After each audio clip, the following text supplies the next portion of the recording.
Okay, all right, ladies and gentlemen. So we've been speaking about this notion of holiness, which is really the title of this chapter. If you're using this book, we're up to, I believe, the middle of page 53. Oh, the words of that. That's right. If you don't have this edition, the paragraph begins with, "Though the potential for holiness persists forever."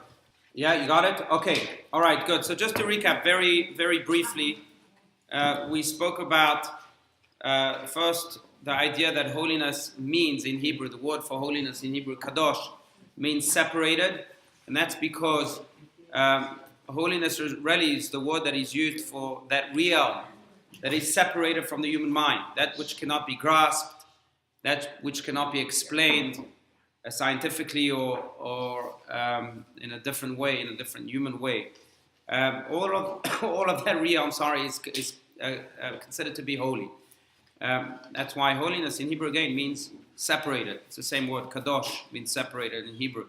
But beyond that, that realm really is only defined by God. All that which falls into that realm, all of the holy things, the holy people, the holy moments like Shabbat and other things that are considered holy, are holy because God placed them in that realm. Because God decided that they are holy, not because we decided that they're holy. And that's, we said, was one of the great differences between the Jewish religion and other religions. In the Jewish religion, we can't decide this human being is holy. That's not up to us to decide. The realm of holiness is only God's. God can decide this person is holy. And therefore, we use the example, Mount Sinai is not a holy place. Yeah, yes, one of the holiest events in Jewish history happened on Mount Sinai. God gave us the Torah on Mount Sinai. But it didn't become a holy place simply because God didn't make it into a holy place. We could make it into a holy place. We could think that it's a holy place, but it's not. If God didn't make it holy, it's not holy. Conversely, the Holy Temple in Jerusalem, or the city of Jerusalem, is considered to be holy. Why? Not because we made it holy, but because, again, God is the one that designated it as holy. God designated the place for the Holy Temple as holy, or the temple itself as holy, and therefore it is holy.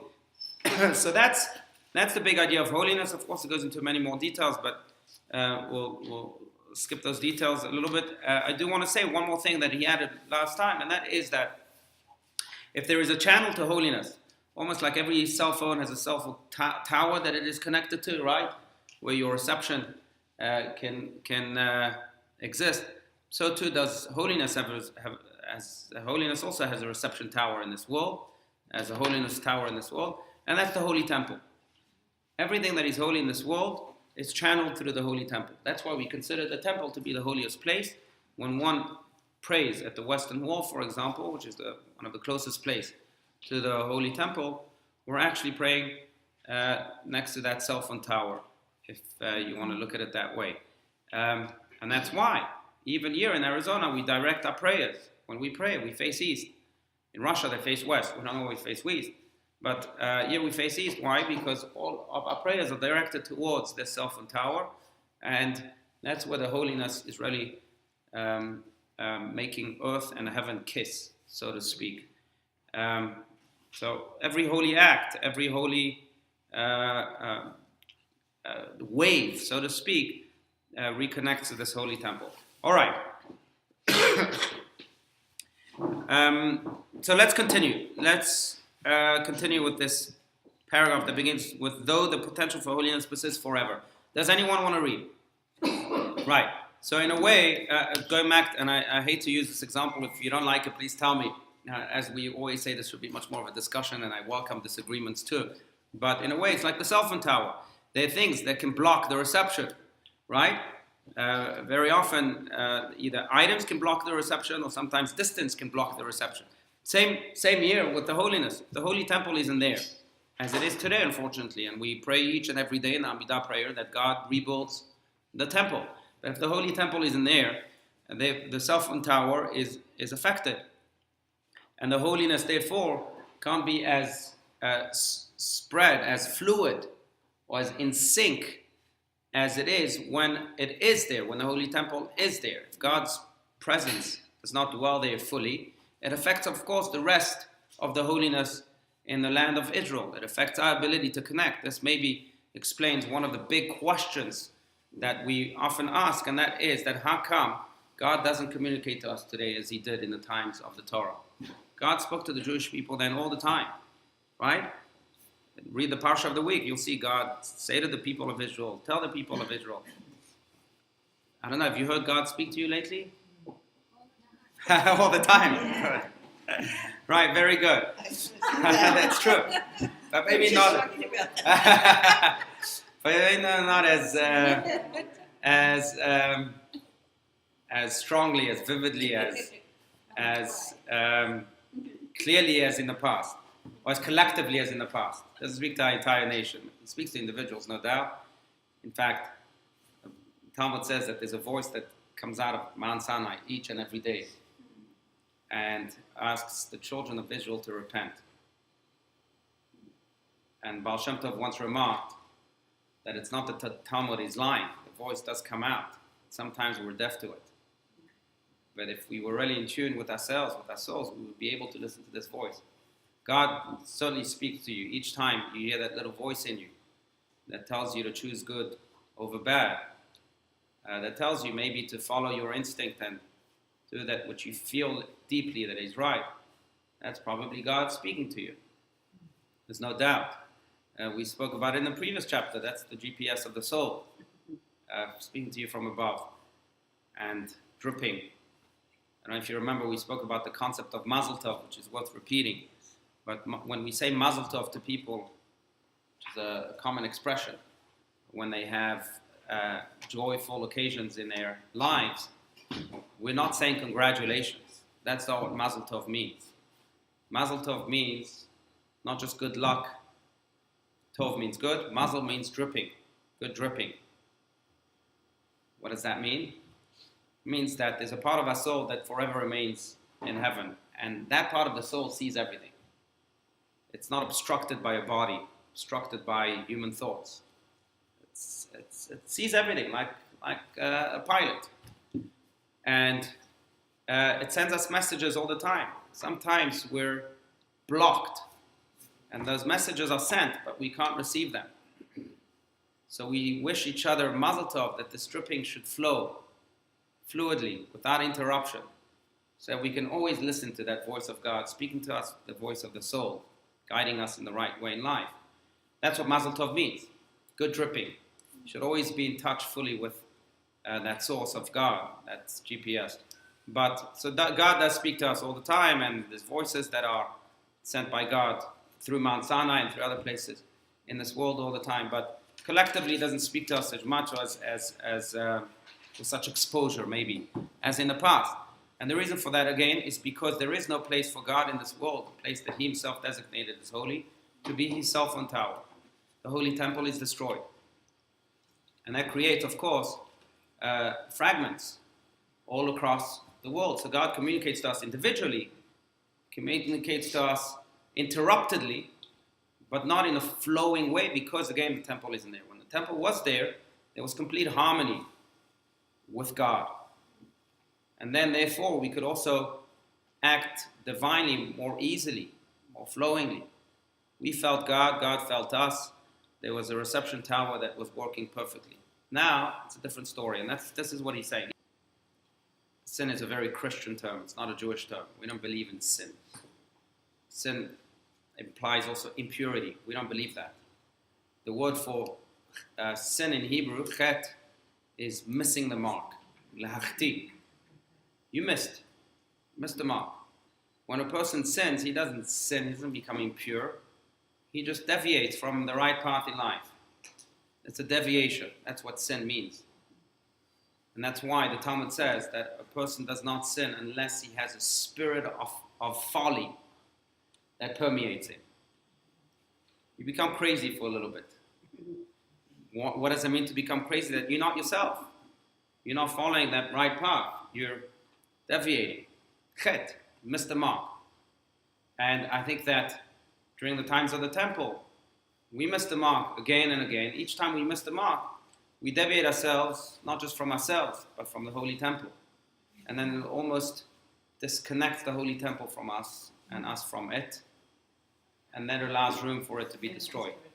But what we see as willful, if it's in the context of a sin, we also see it as willful as it seems. We see it as a spirit of folly. It's not the human being. You know, it's interesting, but this has halachic implications. There's a Talmudic argument, and by the way, it's one of the myths of Judaism. I don't know if you've heard this before, but the person that commits suicide is not allowed to be buried in a Jewish cemetery. That's a myth. It's not true. The Talmud speaks about it, and halachic commentaries speak about it, and they say that he is. Yet he murdered himself. It's considered one of the great sins, one of the 10 Commandments. But we explain it this way: no, that at the time he shot himself, or hung himself, or killed himself, he had the spirit of folly overcoming him. So that wasn't him.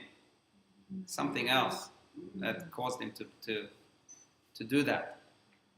So that's the way we explain, and that's the extreme of it. But that's the way we explain, I think, every sin. Every sin, it's not you. It's really not you. And that's why it can't be called a sin. What you is the mark. Yeah, you missed the mark. What you is that right direction.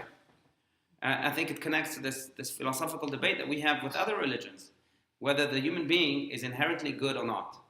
Christians will tell you we're born sinners and we have to be forgiven. That's not the Jewish way. We are inherently good. We believe that. Yet we grow up and all sorts of things make us deviate from our path. But that's sin. And it's never us. It's always something stronger than us, spirit of folly. But we have to maintain the spirit of wisdom. Yes. Well, because God does give us the freedom of choice. And God does place good and bad in front of us, as the Torah says. Or death and life. Bad and life. But good, and He does give us the freedom of choice. But the point of, I think, the human being is not to have the freedom of choice. But I think it's to have the freedom from choice. Because what happens is this: the more good you do, the more good is what controls you. The more goodness controls you, the more that godly soul controls you, the more it becomes a part of you. And then when you're faced with bad, and I think that's what happens to the righteous, bad doesn't speak to them anymore. They're so good, they're so embedded with goodness that there's no attraction to bad anymore. At the beginning of our journey, we have this choice, this freedom of choice. But we have to remember that the goal is to be free from that choice because we've become so good that bad has no appeal anymore. It's almost, to give you just a simple example, I used to love marbles when I was a child. I don't know if you played the game of marbles. Kids don't play it anymore, unfortunately. They play Nintendo, or not even that, Xbox and Wii and other things, but I used to love marbles. Now, the game still exists in some place with that competition between the good soul, the godly soul, and the animal soul. But sometimes, and it's still then, no one is immune to it. Even King David says in Psalm 51, Chatati negdi tamid. He says to God, I have sinned in front of you. And I think what he's saying is that he knows that he's always vulnerable to sin. That you can never to slip in. And you have to be cognizant of that. Good, very good. Now, of course, in a way, as I said, it's part of our purpose. Part of our purpose to conquer that which we only, but everyone has different character traits. So it's not like there's one unit. It's almost like, again, to use another analogy, it's like clean. How do you define clean? And the cleanliness in the plate from which I eat is not clean enough for types of animal souls. And so not only every human being, but we have to also be their own surgery tools. All right, okay. So that's more connected, much more in sync with our holiness, with the holiness of places, the holiness of people. If it's not connected to holiness, it's not that it doesn't exist, but again, the reception tower isn't there, so it's much harder to connect to it. But in Hebrew, so a state of exile is what we're not connected. We don't have a God. I'll give you 1,000, I can barely give you one. But the analogy I would say is that I've tried chaos can take center stage. Same in classrooms when the teacher is there. Presence from there. The world is more of a chaotic world. Oh yes, that's right. Thank you. The word galut in Hebrew is an interesting word because yes, it's translated galim, waves. What does this mean? That in exile, that's why we refer to this state when the temple isn't there as a state of galut, as a state not just of exile but of waves. Thus, when the temple is not standing, all the aspects of holiness that grow out of it become vague and uncertain. Some of you sinking into his eye, beyond human comprehension. Right. Question is, should human beings build this third temple? Or will the temple more to the side? But it's already built, waiting for God's direction to come down. Some people only can bring down that holiness, that third temple. And most people, as mentioned, that we can prepare the stage for it. Our life is filled with both. Sometimes we have to do the work. A spiritual awakening. He didn't prepare anything. He didn't refine himself in any way. In prayer all night, you were sleeping. Yet you wake up with a spiritual awakening. God decided to give it to you. Could be a different form. It could be your 5 years to rebuilding all of the utensils of the temple, all of the clothes of the table with the 12 loaves of bread, with the 12 shelves. They've reconstructed everything. Why? Yes, that we've deviated from the right path. And the sages try, and after the destruction, baseless hatred among us. And baseless hatred goes against the ultimate level of love. Why? Because if there's a reason for my love, if the reason, it's a very hard level to achieve, but that's at the foundation of Judaism. This love can never go away if it's baseless, if it's unconditional. So too with hatred from an inner core. And it connects to yet another Kabbalistic notion, and that is that stop loving you.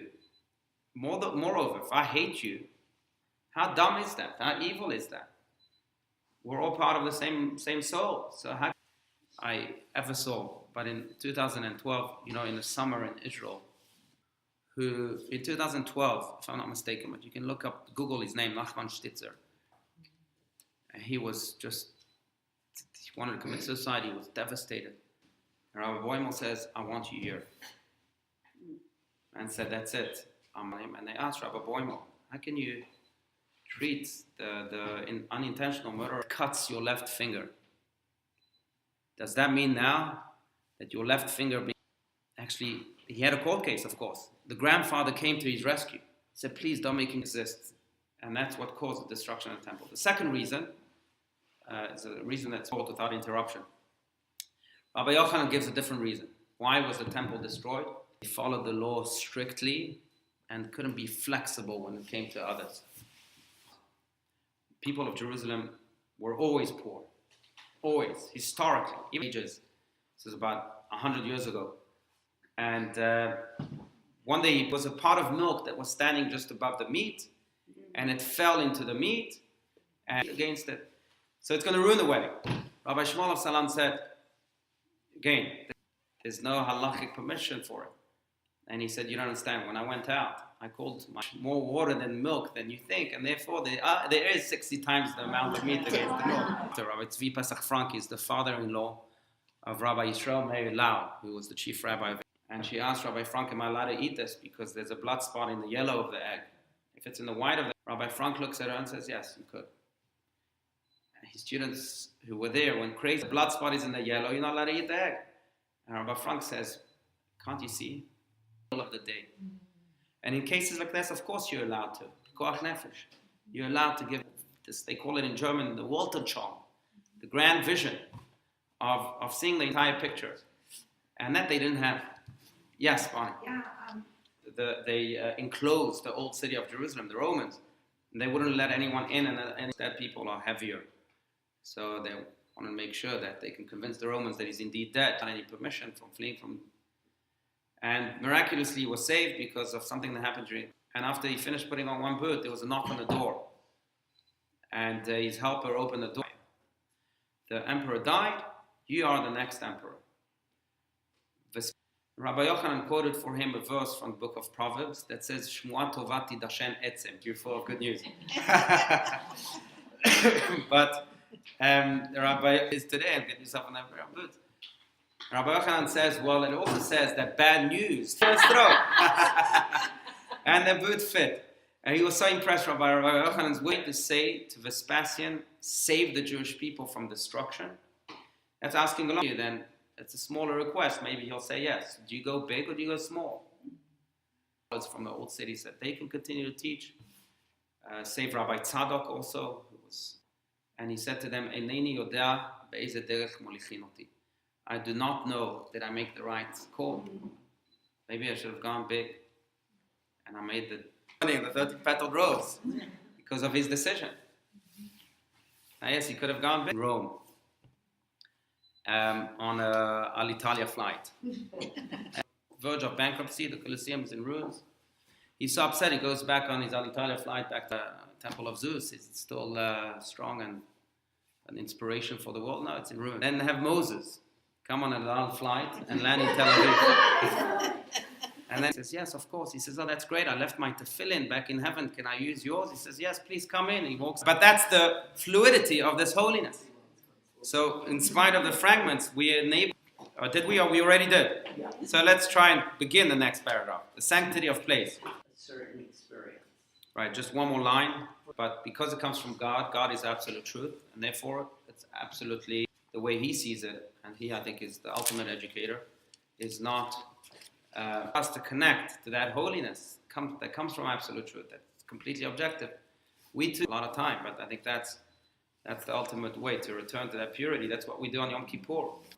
It should work for me. What is it? March 21st? Yes, I'm in town. Yeah. All right. Thank you.